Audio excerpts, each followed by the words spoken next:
Chapter 27. Getting Rich. Andrew's hard times were over. So many people now came to his surgery that he could no longer take the time to give them proper attention. "Listen, Chris," he said one morning, "I've just thought of an idea to save time. I want you to deal with the medicines for me. I usually spend about 5 minutes mixing each patient's medicine. During those 5 minutes, I could examine another patient." She looked at him. "But I don't know anything about medicine." He smiled. "That doesn't matter, dear. I've prepared a large quantity of 2 different kinds of medicine. I will tell you which kind to give each patient. Then you will fill the bottle and hand it to him."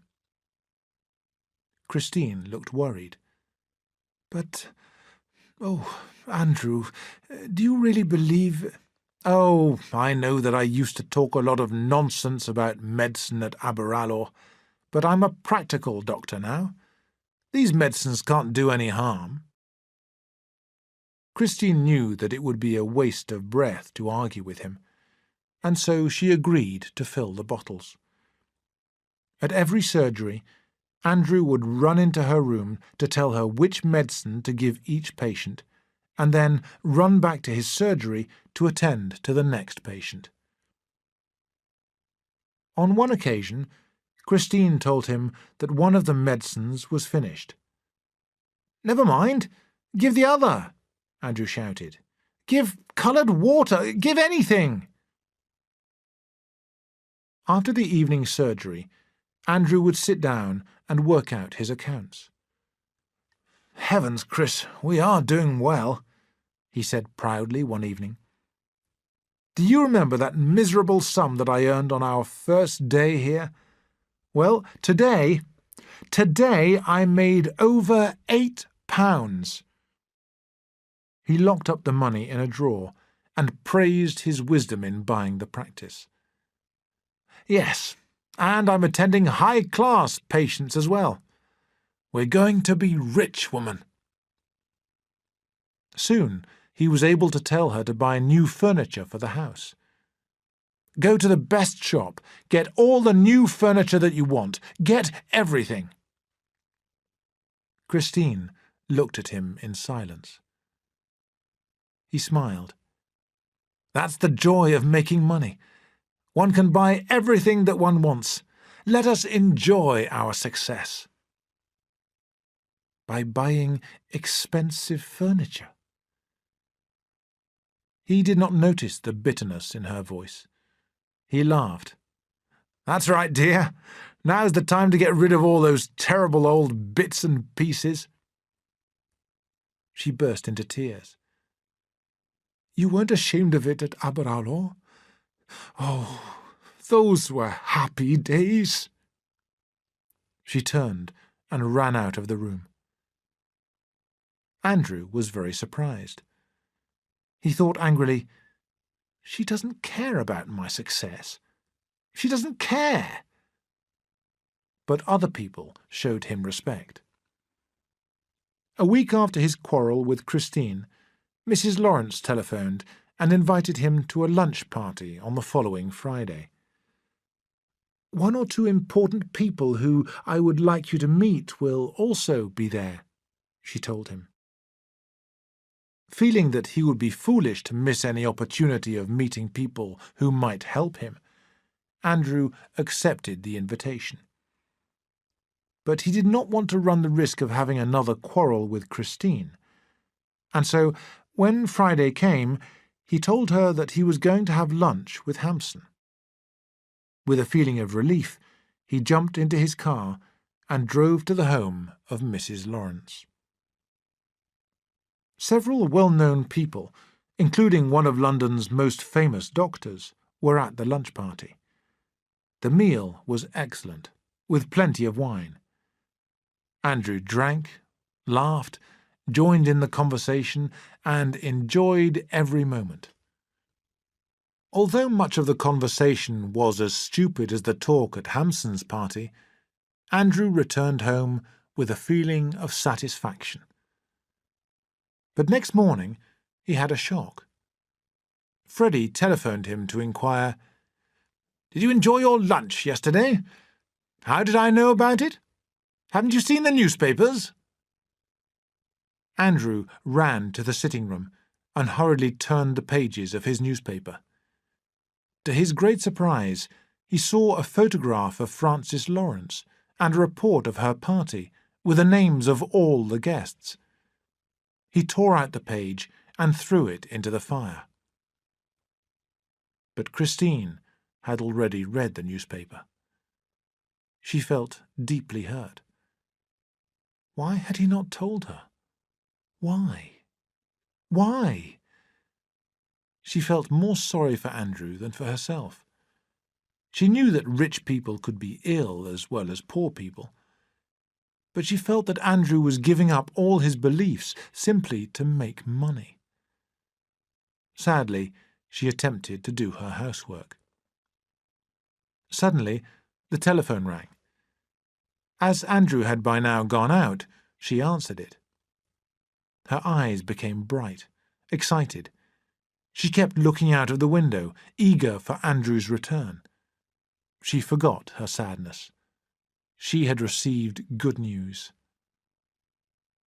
When Andrew returned, she ran into the hall and called out to him, "Andrew, Sir Robert Abbey has just telephoned. Darling, you have been appointed to a post at the Victoria Hospital." Tears of excitement came to his eyes. "Why, that's good news, Chris." "Isn't it? Isn't it?" she cried. She put her arms round his neck and kissed him. He looked down at her, touched by her love. "How good you are, Chris, and how bad I am," he said.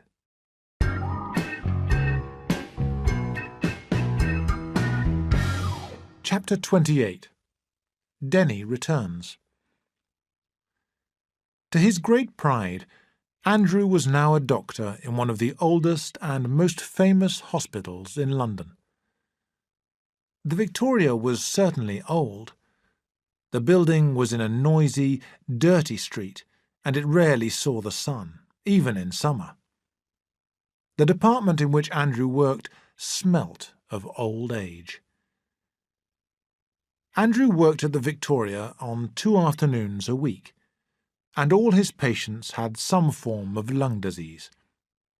But though he was excited about his new appointment, Andrew could not put his heart into his work. He had lost interest in his coal dust discoveries. He had more important things to think about now. He decided that it was not worth his time and trouble to make a thorough medical examination of every person who came to see him. Instead, he took a quick look at each patient and then gave him or her a bottle of medicine. 6 weeks after he started work at the Victoria, Andrew received a letter from Denny. He gave a sudden cry of pleasure. "He's coming home, to work in England. Heavens, it will be nice to see him again, Chris." She was as pleased as Andrew was, but for a different reason. She had always felt that Denny and Hope had been a good influence on Andrew, and she hoped that Denny might influence his behaviour now. "I think that I will invite Denny and Hope to dinner next week," she said. "All right," he replied, "but they will have to come on Sunday. I'm too busy during the rest of the week." On the following Sunday, Denny arrived. He looked older, but seemed to be happier. Yet he was the same Denny. "This is a very grand house," he greeted them. Then, turning to Christine, he added, "And who is this well-dressed gentleman? Is he Dr. Manson?" Seated a moment later, he refused a drink. "No, thanks. I don't drink now. I'm going to settle down." He told them that he had found himself a good post at a country hospital. Andrew looked at him quickly. "You shouldn't bury yourself in the country, Philip. With your degree, you could get a much better post in London. Come to London." "What have you been doing to him?" Denny asked Christine. "He doesn't sound like the man who blew up that sewer with me at Dreneffi." At that moment, Hope arrived. He and Denny had not met before, but they liked each other at once. 5 minutes later, as they sat down to dinner, they began to joke about Andrew's success to his face. "Of course, Hope," Philip remarked sadly, "I have known these people for a long time. I knew the doctor before he came to London, before he became so successful. He was dismissed from his last post for using animals in his research." Hope laughed loudly and replied with another joke about Andrew. There was more of this sort of talk during the meal. Then, as Christine had hoped, the conversation became more serious. At first, Andrew was rather quiet. Although he was pleased to see Philip again, he did not feel that his old friend was showing enough respect for his success. After all, he had done very well. Extremely well. And what had Denny done? Several times he nearly told Denny and Hope to stop trying to be funny. Yet, when they began to discuss hospitals, Andrew joined in the conversation with real interest. "They're all out of date," he cried. "The Victoria is falling down. Most of the hospitals in London are falling down. The buildings are old and the streets are noisy.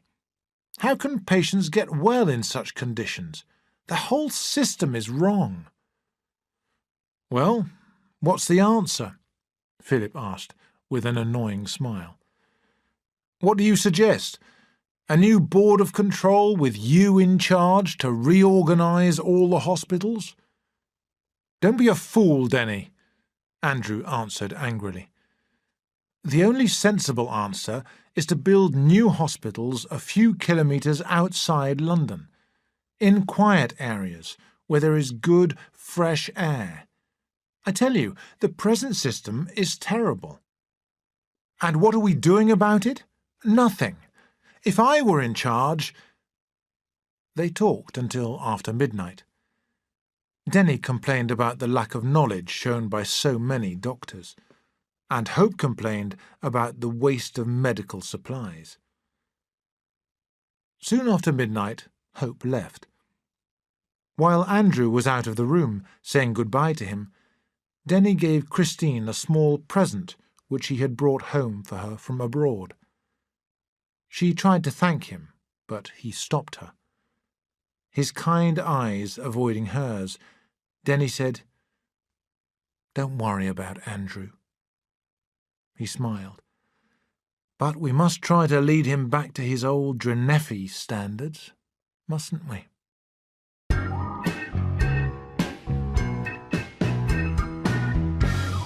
Chapter 29. Money from Mr. Ivory. Soon after Denny's visit, a Mrs. Thornton requested Andrew to call and see her daughter Sybil, who had hurt her foot. When Andrew examined her foot, he decided that the only way to cure the trouble was by a simple operation. "I should have this done before the foot gets worse," he advised Mrs. Thornton. "I will take your advice, Doctor," she said. "Will you make the arrangements for this, please? Who do you suggest does the operation?" For a moment, Andrew could not think of anyone. Then suddenly he remembered Ivory. "Mr. Ivory might do this for us, if he's not too busy," he said. Andrew went home and telephoned Ivory, whose manner was most friendly. He examined the girl and agreed that an operation was necessary. And 2 days later he did the operation in Miss Sherrington's nursing home. Andrew was present, because Ivory said that it was important for him to be present. 2 weeks later, when Sybil Thornton had left the nursing home, Ivory invited him to lunch. During the meal, he suggested to Andrew, "Leave the money arrangements for the operation to me. I hear that the Thorntons are very rich. I can charge them more than you can." He paused. There is another matter that I ought to mention. Sybil's tonsils are in a bad state. Did you examine them?" No, I didn't." "Oh, they're very bad. I hope you don't mind, but I told Mrs. Thornton that we would take out Sybil's tonsils as soon as the weather is warm." On his way home, Andrew thought, what a pleasant man Ivory is. So nice and easy to work with. About a month later, while he was having tea with Christine, the afternoon post brought him a friendly letter from Ivory, enclosing a cheque for £20. Andrew looked at the cheque in surprise. He had done nothing to help Ivory at the operation. With a smile, he handed the letter and cheque to Christine. "This is very generous, isn't it, Chris?" She looked confused. "But I don't understand. Is this in payment of your bill to Mrs. Thornton?" He laughed. No, this is an additional payment for the time that I spent at the operation. I earned this just for being there." She put the cheque on the table. "It seems a lot of money for doing nothing." "Well, why not? The Thorntons are very rich. They can easily afford it." When Andrew had gone, Christine looked at the cheque again. She had not realized that he was working with Ivory. Suddenly, all her worries returned. How fond of money he had become. Money seemed to be the only thing that mattered to him. Tears came to her eyes. She must speak to him. That evening, after surgery, she asked slowly, "Andrew, will you do something to please me? Will you drive me into the country on Sunday?" He looked at her strangely. "Well, all right." On Sunday, a fine spring day, they drove to a village a few miles from London, where they ate their lunch, which they had brought with them, by some woods. As they sat in the sunshine, Christine took a deep breath. "Andrew, dear," she said, "I want to speak to you. Money isn't the only thing in life. Please listen to me, please. You have changed so much, Andrew. Denny noticed the difference in you too. You're not the Andrew Manson that I married. Oh, if only you could be as you used to be." "What have I done wrong now?" Andrew shouted. "It's your whole behaviour, love. That cheque that Ivory sent you, it's not right to accept it." He stiffened. "Not right? Why shouldn't I accept it?" "Oh, can't you understand what I mean? You're doing all the things that used to make you so angry with other doctors. Oh, Andrew, don't lose all respect for yourself." She suddenly burst into tears. He looked at her in anger. "Oh, stop crying, you fool. Try to help me instead of complaining every minute of the day. You talk as if I were a criminal. I only want to succeed. Don't mention this nonsense to me again." "All right," she cried. "I won't. But I warn you, one day you will be sorry." They hardly spoke to each other for the rest of the day. Towards the end of the week, Andrew went to tea with Mrs. Lawrence, who always seemed to approve of his actions. "Why," suggested Mrs. Lawrence, "don't you rent a room in this part of London for this high-class practice that you are so anxious to develop? Many more people with money would come to you if you had a room in this area." Half an hour later, as Andrew drove home, he thought about Mrs. Lawrence's suggestion. It was a good idea. Without saying anything to Christine, he began to search for a room in the West End of London. When he found one, about a month later, he told her at breakfast, "It may interest you to know that I have rented a room in Welbeck Street. I shall use the surgery here for people who have not much money, and my new room in the West End for my rich patients."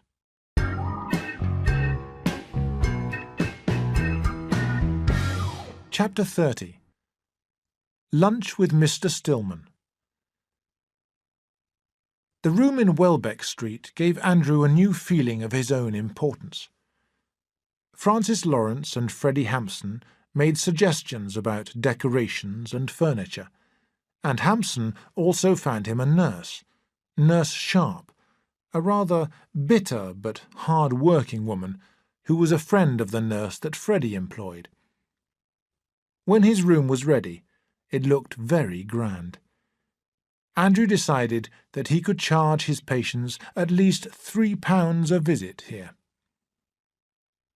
For the first week or two, very few people came to see him, but then patients began to flood in. He was a busy man, driving backwards and forwards in his expensive car from his home to his Welbeck Street office, and from there to the Victoria Hospital. He rarely finished work until 10 o'clock at night. In June, Ivory took out Sybil Thornton's tonsils and posted Andrew a cheque in payment for attending the operation. One afternoon, soon after this, an old woman called to see Andrew about her throat. Her condition was quite easy to cure, but Andrew decided to send her to Hampson for his advice about the best treatment to give.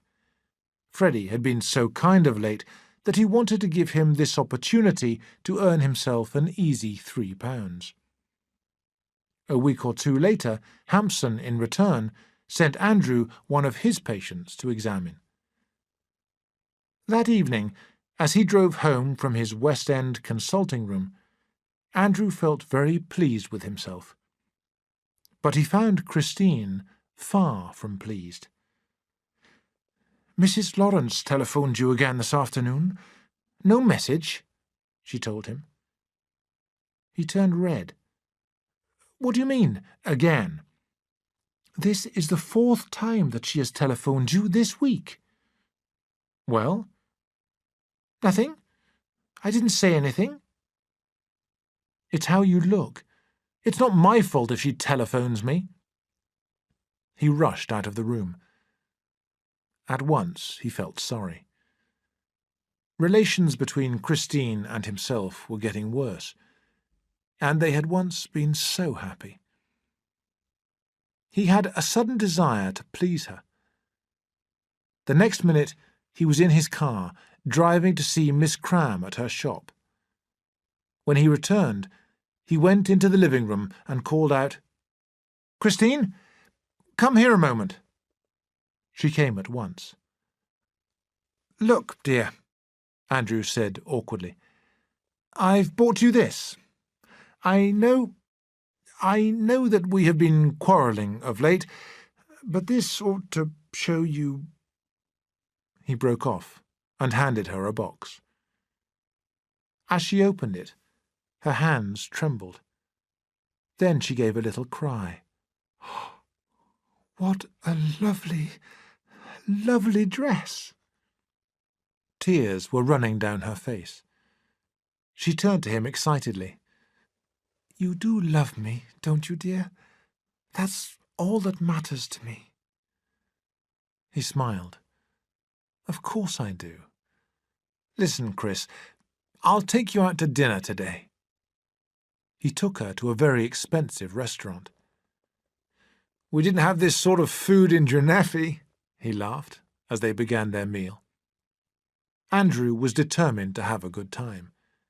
But Christine could not be cheerful. The room was crowded, hot and noisy. The noise of these rich people was hateful to her. Suddenly, she felt sick. "What's the matter?" Andrew asked. "Aren't you enjoying yourself?" "Yes, of course," she tried to smile. "You haven't listened to a word that I've been saying. You haven't drunk any of your wine. When a man takes his wife out—" "Can I have a little water?" she asked weakly. She wanted to shout. She hated the place. They finished their meal in silence and drove home. Their relations were even worse than before. Christine felt terribly miserable. She began to lose her self-confidence, to ask herself if she was really the right wife for Andrew. But Andrew's worries at home were pushed into the background when, next day, he read in a newspaper that Richard Stillman, the man with a hospital in America who had written to praise his coal dust experiments, had come to England and was staying at a hotel in London. Stillman had no medical qualifications. After leaving school, he had begun to study medicine at an American university. But before he had finished his studies, his father died, leaving his mother very little money. In order to support his mother and sister, Stillman left the university to earn his living in an old family business. He hated this work. He continued to study medicine in his free time, and, when he had saved enough money, he returned to the medical profession.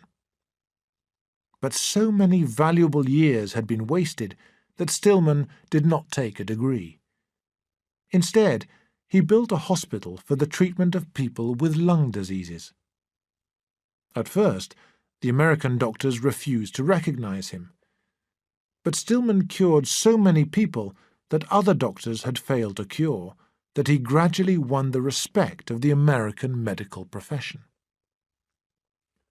The English doctors still refused to recognize Stillman, but Andrew felt the greatest respect for him. He wrote to him at once, inviting him to lunch at the expensive restaurant to which he had taken Christine. Next morning, Stillman telephoned him.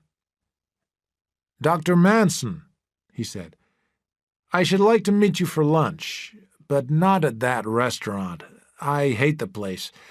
Come and have lunch at my hotel." When they had taken their seats at a quiet table in the dining room of his hotel, Stillman gave Andrew a friendly smile and said, "It's very nice to be in England. I like your country." "What is the reason for your visit?" Andrew asked. Stillman smiled. "As a matter of fact, I have come to England to start a small hospital, like my hospital in America. I am building it in the lovely Chiltern Hills, to the northwest of London. I expect that you know the area." Andrew leaned forward. "That's interesting. I should like to see your hospital." "I shall be delighted to show you round as soon as the place is ready. We shall treat mainly chest diseases, and I have one or two new ideas that may interest you." "Really? Tell me about them." They spent most of the afternoon discussing Stillman's new hospital.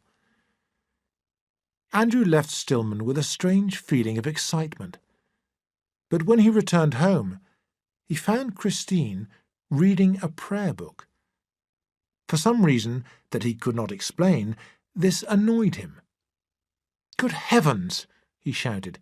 "Have you nothing better to do?" "What's wrong? I used to read my prayer book before I met you." "Oh, did you? Well, let me tell you this. You're a fool." "Perhaps, but I would prefer to be a fool and keep my self-respect than to be successful with no self-respect." With a great effort, she kept back her tears. Then, In a quiet voice, she said, "Andrew, don't you think that it would be a good idea if I went away for a short time? Mrs. Vaughan has invited me to stay with her for 2 or 3 weeks. Don't you think that I ought to go?" "Yes, go. Go at once." He turned and left the room.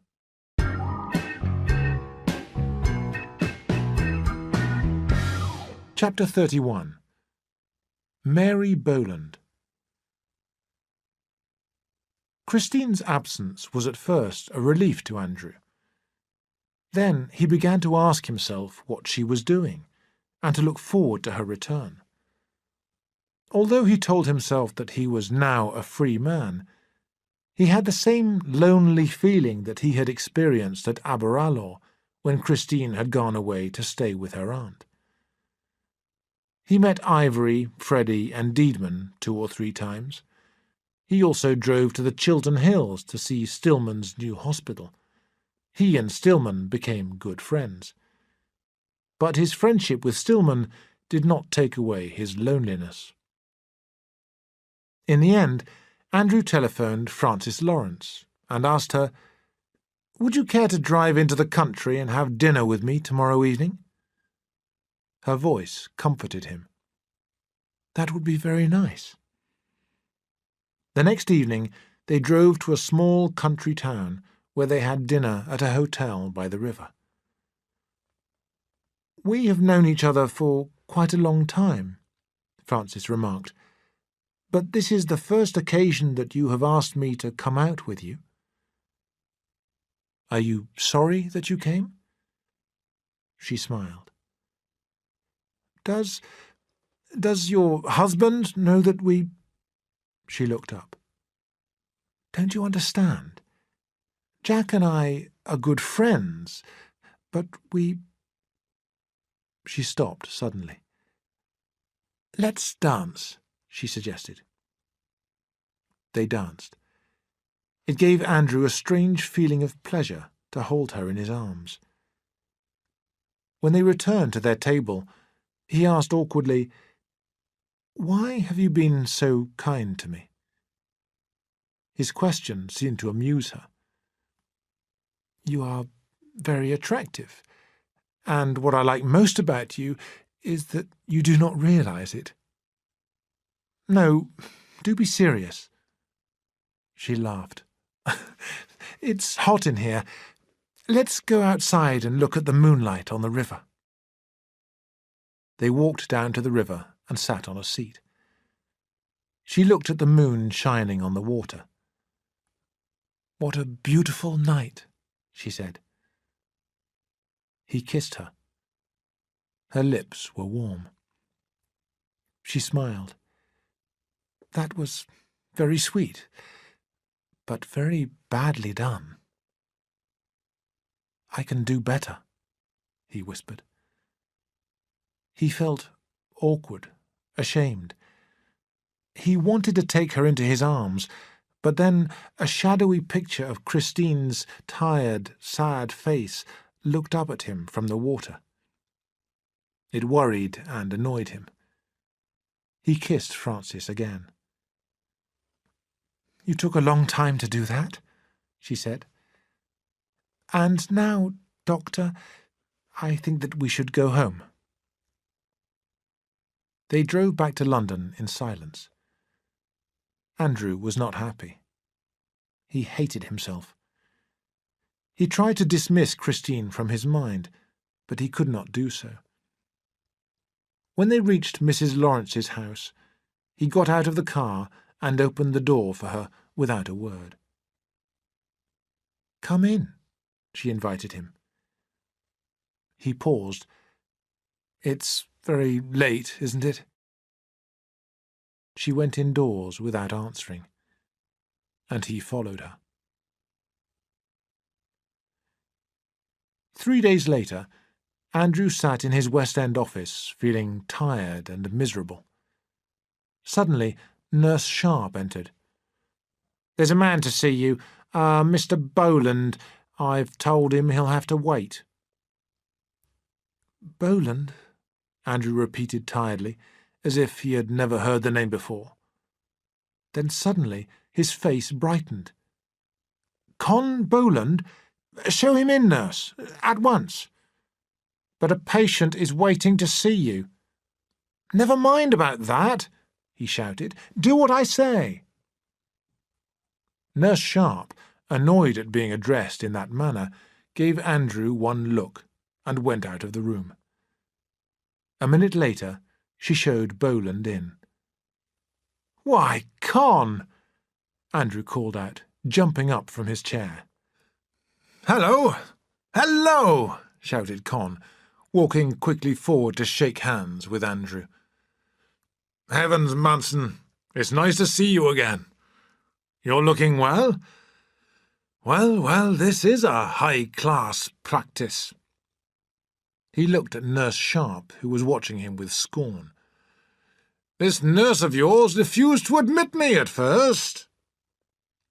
Nurse Sharp turned and walked out of the room. After she had left, Con's manner changed. "Listen, Manson," he said. "I've come to see you about my daughter Mary. She's ill. Llewellyn has been attending her, but, well, he's useless." Con suddenly became angry. "He says that Mary has tuberculosis and cannot be cured. Listen, Manson, will you do something for me? I know that you're a successful doctor now, but will you examine Mary? I have such confidence in you, and so has Mary." Andrew was worried. "Mary, poor girl. I'll do everything that I can for her. Everything," he promised Con. At that moment, Nurse Sharp entered. "5 patients are waiting to see you now, Dr. Manson," she informed him. Andrew took no notice, but continued to talk to Con. He invited Boland to stay with him for a few days, and Boland accepted his invitation joyfully. Con's cheerful spirit helped him to forget his troubles with Christine. When she returned on Friday, Andrew took Con with him to the railway station to meet her. He was afraid to meet Christine by himself, after all that had happened, and he hoped that Con's presence might make things easier for both of them. "Hello, Chris," Andrew called out cheerfully as she got out of the train. "Look who's here! Con! He's staying with us, Chris. Did you enjoy yourself?" Christine was surprised at her warm welcome. She had feared that she might not be met at all.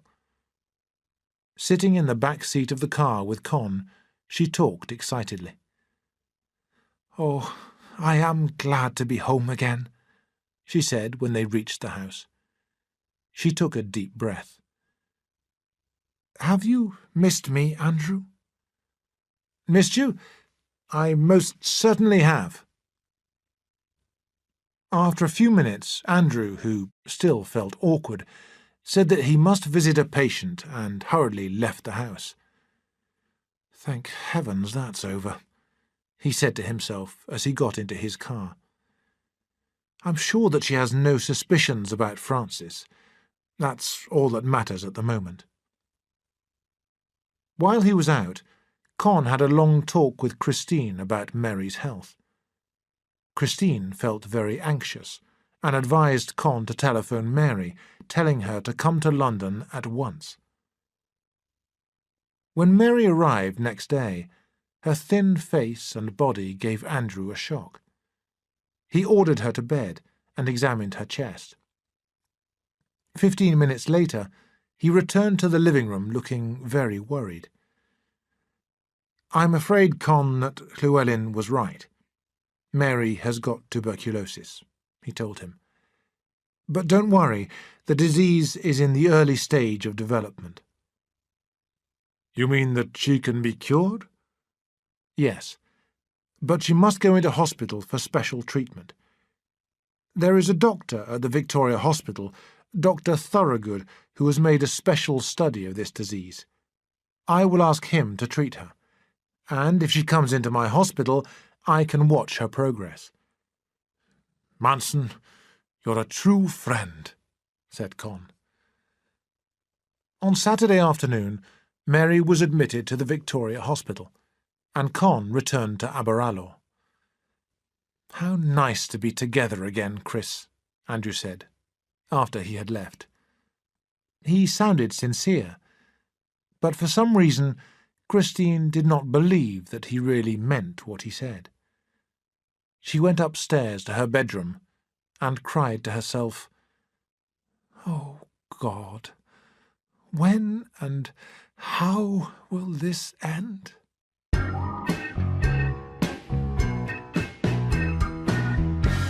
Chapter 32. Harry Vidler's Operation.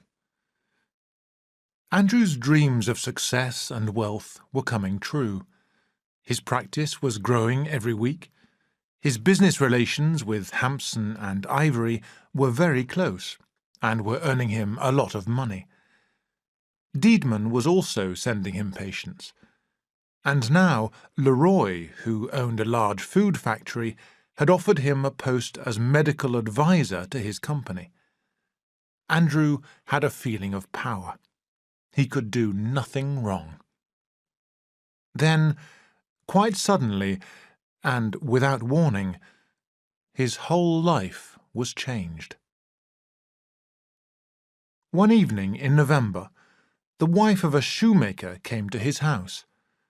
Her name was Mrs. Vidler, a small, cheerful woman of middle age whom Andrew knew well. "Doctor," she said, "my husband is ill. He has been ill for several weeks, but he refused to come to you because he didn't want to trouble you. Will you call and see him, Doctor?" When Andrew called next morning, Harry Vidler was in bed with a bad pain in his stomach. He examined Vidler and found that, although not seriously ill, he needed an operation to be done quickly.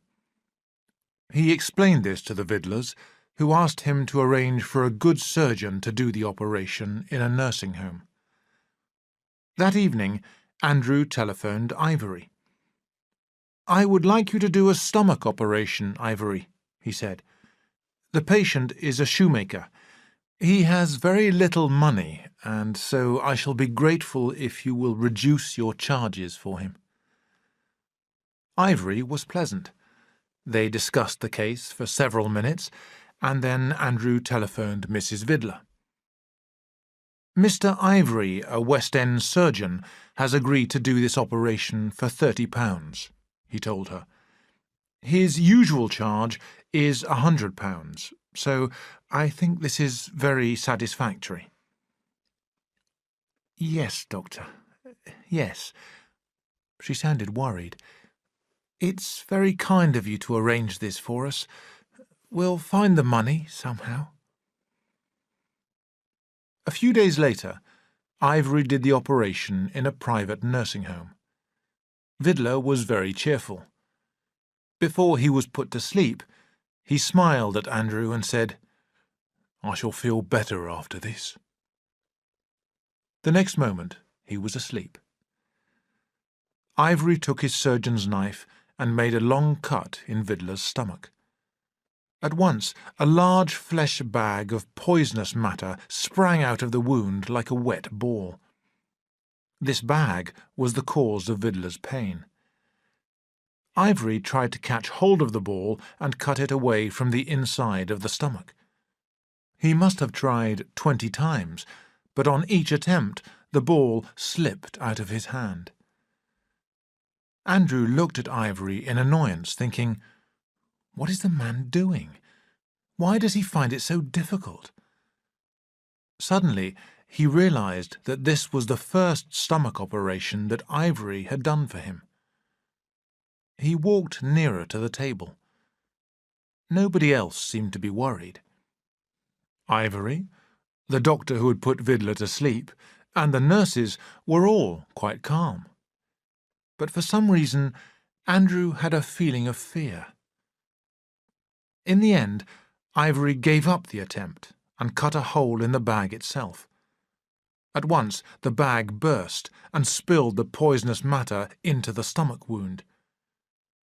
Andrew watched in disgust. But still Ivory was not worried.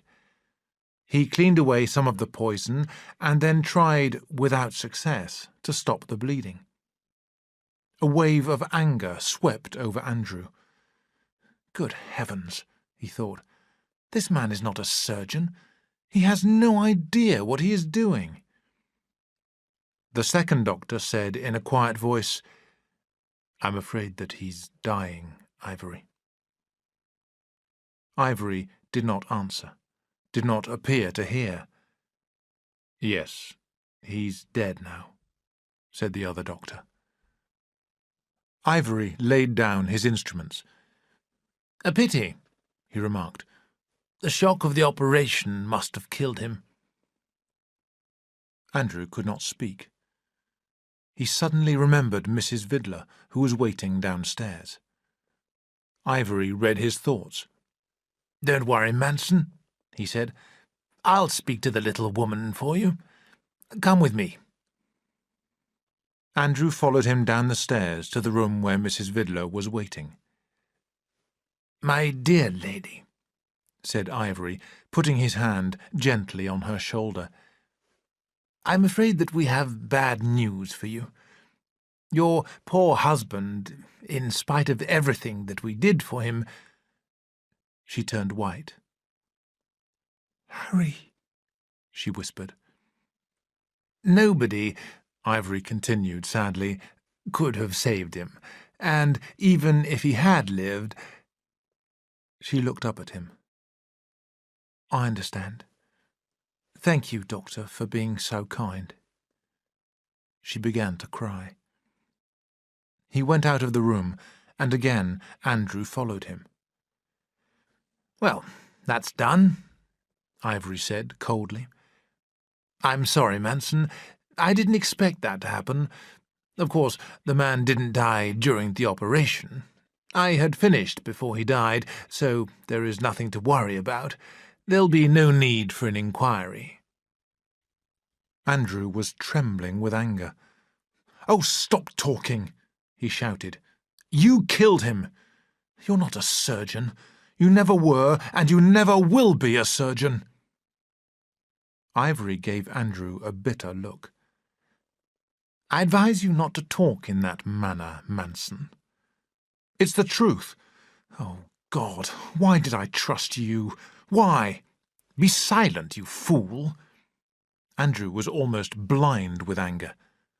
"You know that it's the truth. You did the operation so badly that it was almost murder." For a moment it seemed as if Ivory would hit him. But with a great effort he controlled himself and walked out of the room. With a sad heart and an aching head, Andrew went home. He returned just in time for his evening surgery. Many people were waiting to see him. He looked at them and thought, the same stupid faces. There's nothing wrong with most of them. He then went into his room and began his duties. Trying to behave in his usual friendly manner, Andrew made polite conversation with each patient and then told Christine which medicine to give him. After the surgery, he sat down to work out his accounts, as was his custom every evening, but he could not think clearly.